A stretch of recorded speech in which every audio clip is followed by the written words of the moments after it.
wanted to do. This is not in accordance with the law. There is a world of difference between being authorized to do something and having been directed to do something. If a clandestine agent thinks that he should put a telephone bug on some citizen and requests authorization, he may think he can do it if some intermediate officer of the government says he could, or perhaps even if this intermediate simply did not say anything.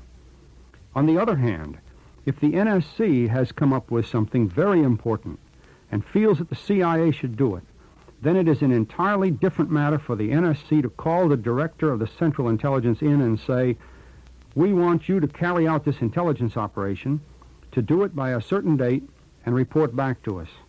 Then there is no doubt about the reason for doing it, no doubt about how and when it should be done. And then the CIA knows that it has received proper authorization from the highest authority in the country. If President Kennedy had followed this pattern, he would not have become involved in the Bay of Pigs operation. His own advisors would have told him not to do it. Congress was correct in writing the law this way, and now the President and Congress must see to it that the law is carried out as it was intended. In the second of this series, we shall discuss the first duties of the CIA as they are written into the law and as they were properly intended to be done. This is Fletcher Prouty from Washington, D.C. For a free copy of this he said that E. Howard Hunt, convicted Watergate conspirator, was not in Dallas November 22nd, and that he would not reopen the investigation. One of the things I illustrated at Boston at the meeting of various researchers a few weeks ago was the description of Gerald Ford, the Senate at the time, the House rather, interrogating J. Edgar Hoover. A member of the Warren Commission, Gerald Ford, was asking J. Edgar Hoover, acting director of the FBI, about keeping the investigation of the John Kennedy assassination open for all time. This is in Volume 5 of the Warren Commission hearings, page 100. And Gerald Ford got the word. As a member of the Warren Commission, he, under oath to uphold the conditions of the Warren Commission meetings and so forth, Gerald Ford got word of the acting director of the FBI, J. Edgar Hoover, that any new evidence that came in would be considered and that the opening of the Kennedy assassination would be continuous for all time. Any new evidence should be examined. Well, in 11 years, there's been much new evidence that has appeared, new photographs, ballistics, fingerprints, documentation of conspiracy down in Dallas, and it is not the position of Mr. Kelly to say that he will not reopen the investigation. We have to support Congressman Gonzalez and the various researchers like myself who are behind Congressman Gonzalez to open this matter. Gerald Ford he was appointed by Richard Nixon, who has been named as being suspect in the Kennedy assassination, his links with E. Howard Hunt, his being in Dallas at the home of Mr. Murchison the night before Kennedy was killed with J. Edgar Hoover. This was written up in Penn Jones' book. Richard Nixon, whose name has been brought up in conjunction to the Kennedy assassination, appointed Clarence Kelly to be director of the FBI, just as he appointed Gerald Ford to be the vice president, the man who was on the Warren Commission. So these men have a vested interest in protecting each other. But we did see the precedent was set to remove the president, a former attorney general, and various people of power. The acting director of the FBI, Patrick Gray, and John Mitchell were removed from office, and anyone who covers up these cases should be removed from office as part of the cover-up. There will be every effort made to keep the Kennedy assassination from being opened, and I think the statement of Mr. Kelly in Dallas was appropriate 1 week after the Boston Convention, where it got national attention that people were moving in on these assassination conspiracies. But I don't think that he should have the last word in lieu of who appointed him. So we'll pass it up and continue to do our research and pressure Congress to go into this matter like they did the Watergate. Another effort was made to reject Sirhan's plea. The California Supreme Court met last week, February the 14th, since our last show. And they turned down a petition of Sirhan's based on new ballistic evidence. The court turned down without any comment Sirhan's petition for a new trial in California. Now that is something which I believe will have to be opened up from the inside, and we're going to talk a little more about that in a few minutes. The people involved in the killing of Robert Kennedy will surface from the inside before the state Supreme Court or the Supreme Court in Washington will allow a new hearing. Now, in the case of Sirhan, I know it's hard to get a new trial going, but when you have 10 bullets and the gun only shoots 8, and the new ballistic evidence shows that the bullet in Mr. Weissel doesn't match a bullet in Robert Kennedy, there's such flagrant evidence of a conspiracy there that the court wouldn't even examine the evidence. They turned it down yesterday without comment, and they will not open any new evidence. They just turned down flatly Sirhan's plea. I think it's a shame that the plea came this early, because this week the movie The Second Gun is going to be shown in Chicago and then in Washington, and it should have national distribution of the alleged conspiracy to kill Robert Kennedy before the Supreme Court had a chance to turn it down. But they acted very swiftly, and they said that they won't consider it. It's without comment. But again, I think that the John Kennedy assassination, the Robert Kennedy assassination, will be unfolded as conspiracies in spite of the judges, the Supreme Court, and the corrupt judges and lawyers and the public officials who are concealing the conspiracy. Watergate isn't over. It's still going on, as you can see by the California Supreme Court in Mr. Kelly. The cover-up keeps going on and on. Also last week, E. Howard Hunt denied a part in the John Kennedy plot. Various researchers, including myself, have said that he had a role in the plot. I have not said he was at Dealey Plaza, but I believe he was involved for 31 different reasons. We've talked about many on the air in the John Kennedy assassination. He has denied that he was in Dallas November 22nd, 1963, but my research never placed him there anyway. There is a picture of a gentleman known from the Bums picture. It's called Three Men Taken Away by the Police in Dallas, Texas. There is a picture of a man that resembles Frank Sturgis. But Frank Sturgis has an attorney who says that he, speaking for him, says he refuses to say whether or not he was in Dallas on that date. Now, that's an interesting position for him to say, because all that Sturgis has to say was categorically, I was not in Dallas on that day. In those days, he was working under the name of Frank Fiorini, and his name came up in the 26 volumes and in the archives in relationship to the John Kennedy assassination and his role in Miami. But he has not said a word about the Dealey Plaza incident or whether or not he was in Dallas, and that silence is very interesting, and it being as it comes the same week that Mr. Kelly says he won't open up the case because E. Howard Hunt wasn't there. He hasn't said the interesting aspect of whether Frank Sturgis was there. There was an article, jumping to one more article that was in the news today that I don't want to spend too much time on, but you'll be seeing it. This is dated Monday, February 17th. It's about a gentleman named Joseph Burton, who was an FBI operative in Canada. And the importance of this article is that there's many parallels into what he's saying as into the John Kennedy assassination 11 years ago. He said that he worked for the FBI and that he set up a phony front, a Marxist cover. He posed as a Marxist in order to infiltrate revolutionary groups in the United States. Lee Harvey Oswald posed as a Marxist when he was working for Navy intelligence and for the FBI. The FBI denied the fact that Mr. Burton was an agent. He said he was not a special agent of the FBI. However, he was a paid informant. This is what Mr. Burton said, and he has his salary here of how much he earned.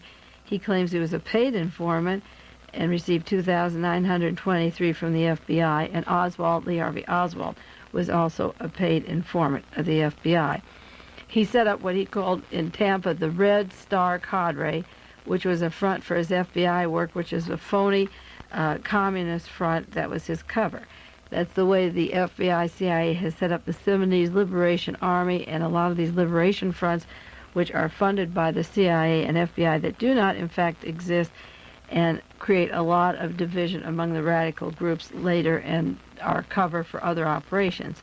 Mr. Burton claims that he went to China and he was asked to infiltrate the Canadian communist groups and act like pro-Chinese, and he was even sent to China with a group of people a few years ago, and he didn't want to insult the Chinese anymore. They made up a delegation of what they called American radicals and sent them away, and he wanted to end this charade and stop insulting the Chinese, so he blew his cover. His companion was a 36-year-old housewife and mother, and they spent 4 weeks in China in 1971. This woman is married to a mathematician and has a family, and she's the identical counterpart to Ruth Paine, who housed Marina and Lee Oswald in her home, who acted under the cover of being a Quaker and the civil liberties, active in the civil liberties. Ruth Hyde Payne was for military intelligence. I'm convinced that her cover was always this front of wanting to learn the Russian language and having contacts in the Soviet Union. She never discussed who they were or how frequently she'd kept up their contacts. But this housewife and mother was the companion to Mr. Burton, and their cover was American Radicals. Well, he's blowing the activities now with his salary and her salary and the Red Star cadre at the front. But it brings up the point, much of the news that's surfacing confirms what my research has showed me, the use of these front organizations, the use of the Marxist cover when it doesn't in fact exist, phony names like the Red Star cadre, the infiltration of radical groups, and the use of female companions for these people as espionage agents that are very deceptive. I also briefly want to mention that Hale Boggs' son has a file now. It turns out the FBI kept a file on the sex habits of people investigating the Warren Commission. Maybe you read that last week. I don't know if you read it or not or heard it on the news. The son of Hale Boggs, Democrat from Louisiana, who was on the Warren Commission, had access from his father's files from the dossiers that the FBI compiled on critics of the Warren Commission. And it mentions Mark Lane and Jay Epstein. And there were 7 other couples engaging in unnatural sex acts or extramarital behavior. And this was this came out in the news a few weeks ago, and this shows the desperation of the FBI and the CIA, that people who were investigating the Warren Commission, the Warren Report, were compromised or seduced and photographed and put in this position in order to break their credibility later. I was aware of the FBI use of blackmail and call houses and lovers and extramarital traps to discredit people years ago. And as a matter of fact, I don't see, I've spoken about it many times, I don't see how that breaks the credibility of a person's research or documentation on ballistics or evidence because of who you sleep with or what position you sleep in. And for my radio listeners, I just hope I didn't make the enemy list, but in case I make the Warren Commission report pornography list, don't be too shocked. I remember there was a time where I was doing behavior and I would say, before I went to bed, I'd say, "Good night, Jake," meaning J. Edgar Hoover, and joke about it because I went under the assumption that certain people that came to me or were seducing me or wanting to make contact with me were sent by the intelligence agencies and were connected directly to military. And there was always this, are you paranoid or realistic or what are the possibilities? And it was very open conversation during a period of years right after I came home from New Orleans, or at the period when I was in contact with Jim Garrison. He had arrested Clay Shaw, and there were a couple of years in there where this was a big possibility until I just almost cut off most relationships with many, many people because I suspected them of trying to use even this ploy.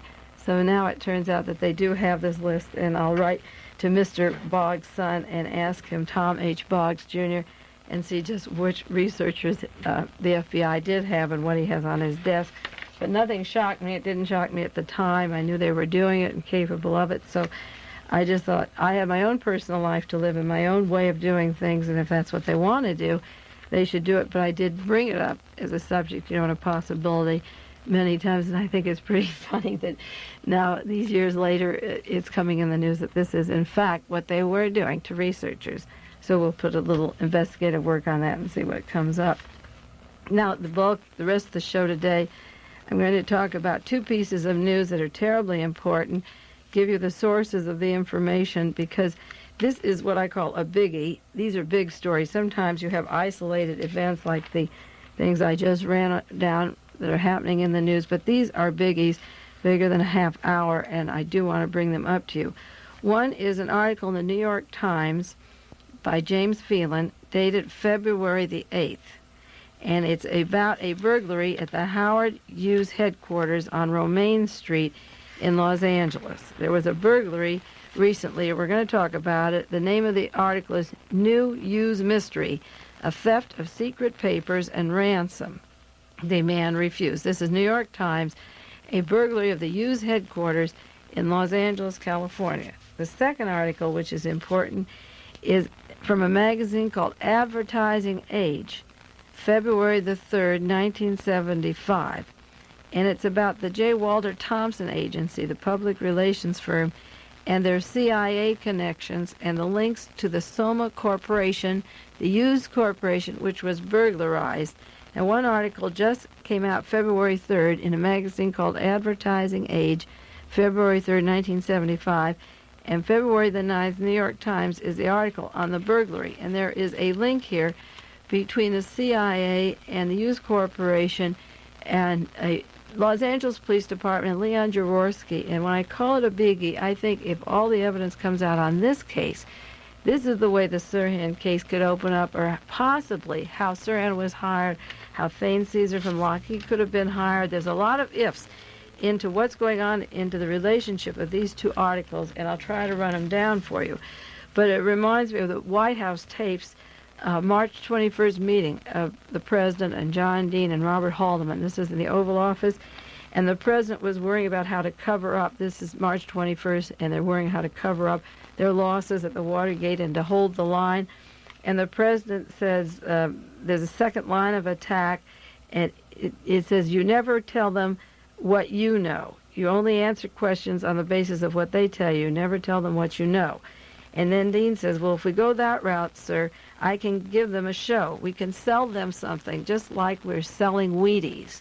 The President and John Dean are going to sell us something like they're selling Wheaties. This goes back to J. Walter Thompson mentality of selling us something. And the President says the problem here is that you have these minefields down the road. And the most difficult problem are the guys who are going to jail. He was afraid they would talk and they would have these minefields. Well, one of these minefields that they're faced with now is taking place out in Los Angeles. And as I say, it has to do with the theft of the files. And it's so important, those files are so important, that were stolen from the Hughes Corporation, that the Hughes people offered $500,000 for them, but the Los Angeles Police Department offered $1 million for the files. The Los Angeles Police Department. And in these files are links of high public officials, goodness knows, possibly police officials, hired officials, the links of Howard Hughes to the CIA. And I might take note that Leon Jaworski, the special Watergate prosecutor, is so interested in the theft of these files that he calls the Los Angeles Police Department almost daily for a progress report. Leon Jaworski. Now, this was from the Los Angeles, the San Jose Mercury, February the 9th, UPI story that Leon Jaworski calls almost daily out to the Los Angeles Police Department. So out in Los Angeles, the police department is putting up a $1 million ransom for the papers, and Jaworski's calling out daily, and the Hughes people have offered $500,000. And what is in that safe we have to talk about in relationship to J. Walter Thompson and Soma Corporation, Howard Hughes. Getting back to the article in the Advertising Age, it tells about the relationship of J. Walter Thompson as a public relations front for intelligence units. And this is what Louis Tackwood said, agent provocateur in L.A., that the future Gestapo was hidden behind a PR window, criminal conspiracy sections behind a public relations office. It goes back to World War II, when the Office of Strategic Services, the OSS, became the CIA. And was J. Walter Thompson advertisers that supplied the key executives to the OSS, which later became the CIA. They opened up overseas offices in Uruguay, and they were involved in public relations activities with Robert Mullen. You know that name from Washington, the public relations firm Robert Mullen that I wrote about in my first Realist article as a cover for the CIA. And Robert Mullen has admitted that this public relations office in Washington did supply the CIA cover for various agents. Now, J. Walter Thompson Advertising Agency worked with Mullen and Company. Mullen quietly closed their operations after Watergate. They opened in 1971, just prior to the elections. They raised a large amount of money through 60 or 90 dummy fronts for Richard Nixon. They closed up after Watergate, but while they were operating in Washington from 71 to 74, they represented Howard Hughes and the ITT, and they were responsible for the clandestine money necessary for Nixon's mandate in 72. Robert Bennett, who worked for Mullen Corporation, Mullen Company, moved to Los Angeles, where he became Director of Public Relations for Summa Corporation, wholly owned by Howard Hughes to handle the corporate activities. Robert Bennett moved out from Mullen, where they used Hunt and Liddy, and sent them on various agency jobs for ITT and 4U's from 71 to 7 till they were arrested at the Watergate. Robert Bennett moved out to become the Director of Public Relations for Summa Corporation. He also handled Howard Hughes' account in Washington, D.C. And as I say, Howard Hunt worked for Mullen at the same time that he worked inside the White House, and at the same time he was working for the CIA. All of this I want to bring together is that Robert Mullen and also Robert Bennett and the ITT Hughes Corporation, I believe, are controlled through J. Walter Thompson. There's a mesh here that will link its headquarters down to the Bahamas into that network of espionage that I've been putting together for many years. Robert Bennett said the CIA did use Mullen and Company for their agents overseas. If they asked them to use one for a cover, they said yes. Just recently, they closed their offices in Singapore and Amsterdam and so forth because their cover was being blown.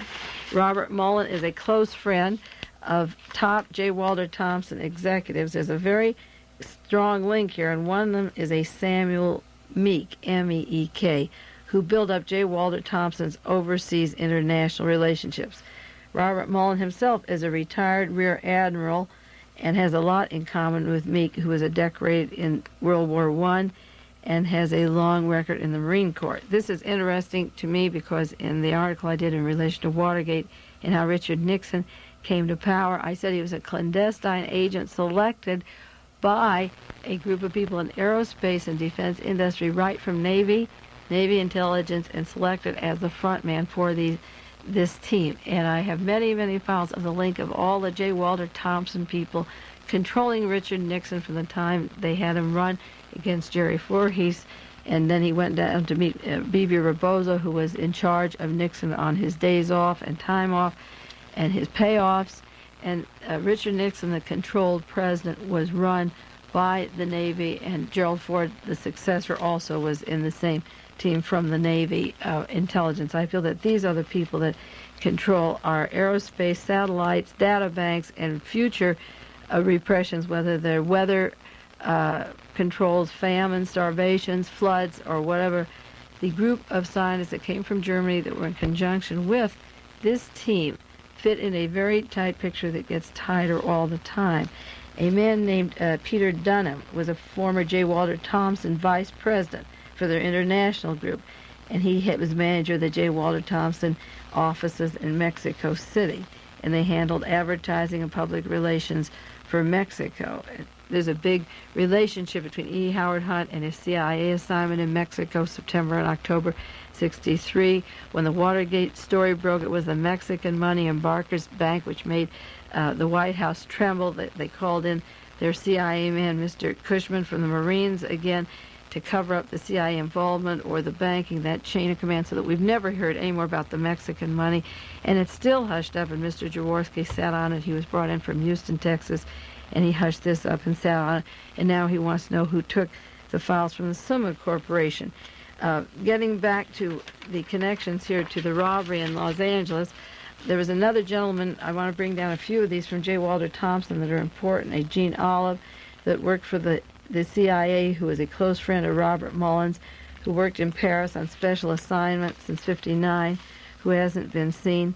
The J. Walter Thompson Agency, incidentally, was sent to the military government in Chile to cover up the military junta and give good press releases of the military junta to show that everything is going fine down there. They sent down a man from their agency called Dialogue, a branch of J. Walter Thompson. The president of Dialogue, was earlier linked to the downfall of Greece from J. Walter Thompson Agency, Jacques Raymond. He was sent in public relations firm of J. Walter Thompson to cover the Greek military junta in December '67. You see, the CIA has been named as being responsible for throwing over Greece in April '67. J. Walter Thompson sent Thomas Deegan and Company over their public relations firm, and Jacques Raymond. Then later, Raymond's firm Dialogue is involved down in Chile, covering up the military government in Chile. And we know, as I say, the conduit of CIA money in Greece, the conduit of CIA money to overthrow Allende in Chile. Then the CIA money was used not only in the John Kennedy, Robert Kennedy, and Martin Luther King murders, but the J. Walter Thompson links to the CIA and Mullen and Company in Washington, D.C., representing Hughes and ITT, comes in. The Young Americans for Freedom, the gentlemen from there were in Dallas involved in the Kennedy assassination, and the co-founder and founder of Young Americans for Freedom were out of Mullen Associates, working in that office. The CIA, the SLA, took on the J. Walter Thompson agency in San Francisco at the time of the zebra killings last year, just in time to promote the Patty Hearst kidnapping given to you through these prestigious public relations firms. And I just read this morning in the news that J. Walter Thompson represents the two shipping lines of Mayor Alioto in San Francisco, which is an interesting fact in lieu of his relationship to the zebra killings and the Patty Hearst kidnapping. And the New York Times that published the Warren Report also had a man from J. Walter Thompson Agency that worked for them for years. And this, it was the same Jacques Raymond who worked for the New York Times. The New York Times published the Warren Report with its introduction that anybody who questioned it was mentally deranged. And their agent, who also was working for J. Walter Thompson, had been on the staff of the New York Times for many years and was promoting the lone assassin Lee Harvey Oswald conspiracy. So the J. Walter Thompson Agency comes through in many of these things, in the military hunt in Greece, in the zebra, Patty Hearst thing in San Francisco, in the John Kennedy assassination, the promotion of Richard Nixon. Then there's a book out, the OSS, The Secret History of America's First Central Intelligence Agency, by R. Harris Smith, and he says that J. Walter Thompson supplied the chief of the OSS planning staff, the head of their moral operations branch in London, and they supplied them with their executive officers in Cairo and their black propaganda specialists in Casablanca. The J. Walter Thompson was doing all that. They were supplying these agents during the Cold War from the OSS to the CIA. In a Realist article that I did in July '73, I talked about J. Walter Thompson being head of the World War II War Advertising Council with advertising campaigns, and worked for the Ford Foundation. And I mentioned a James Webb Young, former vice president, director of J. Walter Thompson, who conceived the idea of the War Advertising Council and worked for Nelson Rockefeller, coordinating inter-American affairs in South America. I had that as a footnote in the Realist article in July '73.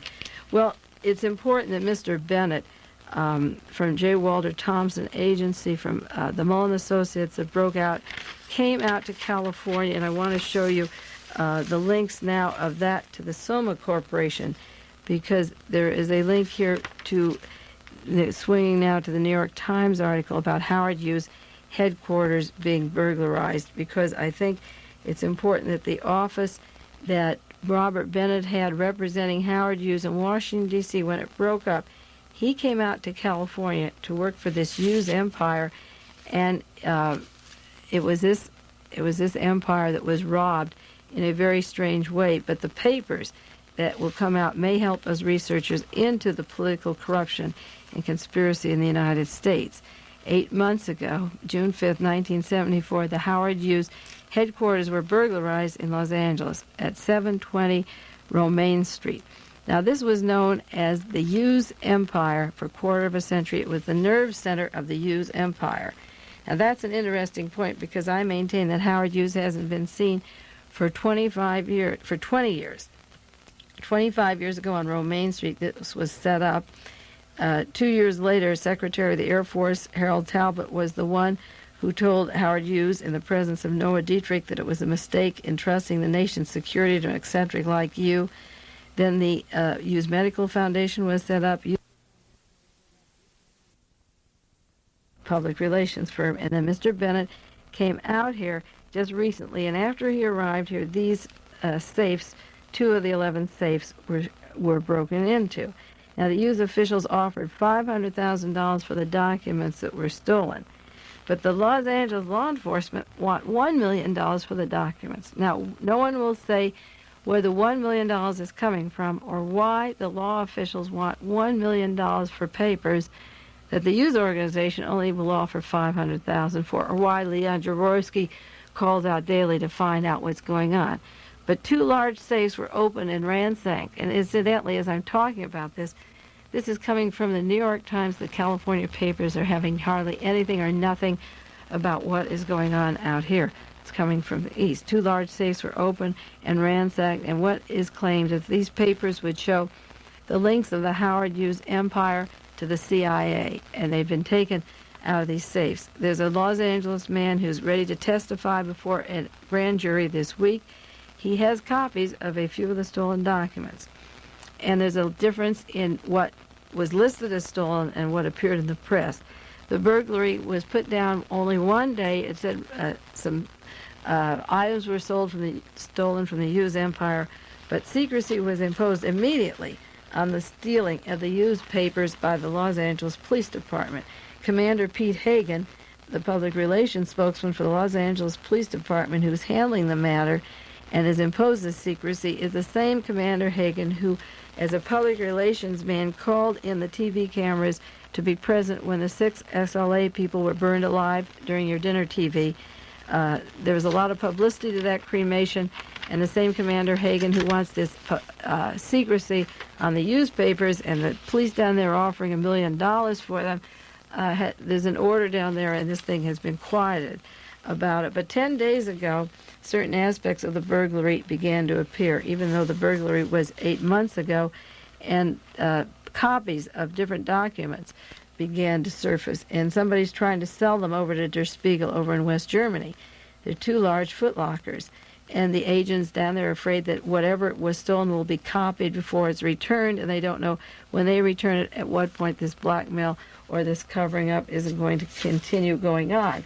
And this is the kind of what I call the minefield that President Nixon talked about March 21st. It had to be the kind of thing, he said to Dean, although Dean says we can sell them a cover-up like we're selling Wheaties, and the president says we have these minefields down the road. Well, the New York Times says that these documents are explosive, that there's information about financial contributions of Mr. Hughes to politicians, about dealings with the Central Intelligence Agency and the Atomic Energy Commission, and about, in quotes, other matters of a sensitive nature affecting the federal government. Now, it's interesting that Robert Bennett came out to head the Public Relations Department of the Summa Corporation at a time when just before this particular thing took place. But it also coincides, this is very interesting, the precision with which these safes were cut open. You remember at the Watergate there was a subject of getting E. Howard Hunt and Liddy out to Las Vegas to get into Mr. Greenspan's tapes and take certain papers out of those tapes, out of the safe. But that Howard Hughes' airplane was to help them fly out of town, but that never came off the ground, getting into those safes. But they don't know how the precision with which burglars cut into these safes. The Romaine building has more than a dozen safes. They have large vaults. They have buildings with telephone switchboards, entire staff 24 hours a day. And it's through these switchboards that somebody, I claim Hughes is dead, but somebody relays instructions to executives by telephone or courier. The second interesting thing, not only how they got in there and got into the safes, but the timing of the burglary. Because May 31st, Judge Harry Pragerson asked the Hughes attorney to produce letters. Robert Mayhew had said that he had 500 handwritten letters from Howard Hughes to Mayhew. Now, those would be interesting because I think that Mayhew knows that Howard Hughes is dead. And if these handwritten memorandum are turned over, there may be fingerprints or handwriting that experts could see to prove whether Hughes is alive or dead or not. So it's interesting that when the legal fight was going on between Robert Mayhew and Summa Corporation, that Robert Bennett came out to head from the Mullen Corporation, that these documents all disappeared. They don't know where the memos were, and they have all disappeared. Now, 6 days after the judge asked for those documents, the Romaine headquarters were burglarized. And among the stolen documents were supposed to be handwritten memorandum from Hughes to Mayhew. They were supposed to be on yellow, legal-sized ruling paper, and these have disappeared. Now, I feel that it's this kind of evidence floating around where people could see it and copy it, that is going to be the kind of information that will open up these cases. I know back in Boston, I mentioned the fact that I have a document taken at the National Archives, not only with Lee Harvey Oswald's FBI number, which was in Gerald Ford's own book, and which is common knowledge to to researchers and reporters, but I have Oswald's CIA number, which was on microfilm in the National Archives, which I have now sent to various members of Congress and have disseminated among the researchers his CIA number. And this comes from Dallas, Texas, from a law enforcement official down there. And if Mr. Kelly says we won't open the case, and Gerald Ford says we won't open the case, and the Supreme Court says we won't open Sirhan's case, I think it's only a matter of time until these things are properly investigated and gone into. And I think there is going to be a strong link between the Hughes Soma Corporation, J. Walter Thompson Agency, Mullen Associates, Robert Bennett. There is a link of employment, of propaganda, of covering the Greek military junta, which the CIA did, covering the Chile killing of Allende, the overthrow of Chile, which the CIA did, covering the John Kennedy assassination, which the CIA did, instigating the Zebra and SLA monstrosity up in the Bay Area, which they are intensifying with bombing all over the country, which I believe are phony front organizations, just like this gentleman has said from the FBI, Joseph Burton. He set up his little phony Marxist organization and gave it a name, the Red Star Cadre. I think the kidnappings and the bombings are set up by these organizations. And I think in the articles, the 3 articles I did for The Realist, July 72, the article on Martha Mitchell, I talked about the connections of the CIA in the White House with E. Howard Hunt through the public relations firms. I mentioned Howard Hughes and Robert Bennett, Mullen and Company, the 75 to 90 dummy fronts, the secret $10 million for Nixon, and how do you separate from CIA money. I wrote at length in various sections of that article about the J. Walter Thompson, Robert Mullen, the CIA, and the links of Mullen Associates to the manipulation of our electoral process and the planning for violence and possibly a military junta down in Miami after the nomination of the Democrats. If Muskie and Ted Kennedy or winning team were nominated, we would have seen this violence, and this secret is still concealed, and it involves the public relations of the advertising firms covering up the act, but also a cover for active agents, like Louis Tackwood said, down in the Los Angeles Police Department. And as I say in the July 73 Realist, I talked about the J. Walter Thompson Agency, and I said that when Nixon and Haldeman and Ehrlichman and that White House cadre were out, they would replace the War Advertising Agency, the cover of being a political party, with the Pentagon. And you have Mr. Ford, Gerald Ford, completely encased by the Pentagon at the present time and as much control of the Pentagon and Schlesinger and the Defense Intelligence Agency as you had Richard Nixon. And then in the article I did, the SLA is the CIA. I mentioned that J. Walter Thompson had been assigned to the police department in San Francisco just prior to the Zebra killings, and there were links between the J. Walter Thompson public relationship to the LAPD, to the San Francisco police, to the military dictatorships in Greece and Chile, to the kidnappings and motiveless murders. And again, when Richard Nixon talks about covering up minefields along the way, and John Dean talks about selling their cover-up like they're selling Wheaties, what they're really doing is trying to conceal not only the modus operandi of putting candidates in office or funding them, but the necessity for the secrecy. What are the people doing, and who is stealing from these safes now? What will we find out in these papers? Well, I think for the next 10 years we're going to find out plenty, because somebody knew how to leave tape at the Watergate Hotel so that these men came down, and James McCord knew how to squeal just at the right time to catch more of the fellows in a trap than the original 7 that were caught. And McCord still isn't in jail. He's still walking around, and he knew what he was doing. And somebody's gone into the Soma Corporation, which is airtight and security guards all the time, and has taken these tapes, whether it's counterintelligence finally bringing a certain fascism to a halt, or whether it's for blackmail and personal gain, we don't know. I do like to feel that there is some counterintelligence in this country that will bring to a grinding halt the acts that we're doing under the guise of national security, just like this Joseph Burton that worked for the FBI, who's servicing now, and did go to China once and did meet over there, paid by the FBI, who says that he's stopping his work now because he says, I don't want to insult the Chinese by pulling stupid things on them any longer.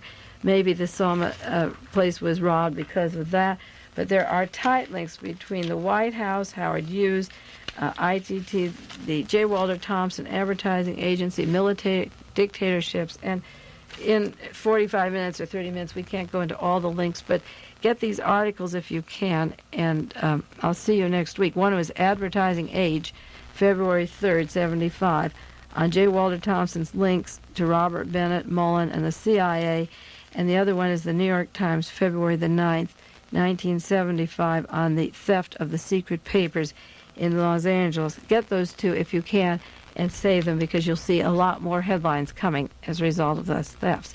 Okay, our time is up now. I rolled along fast. We had a lot to cover today.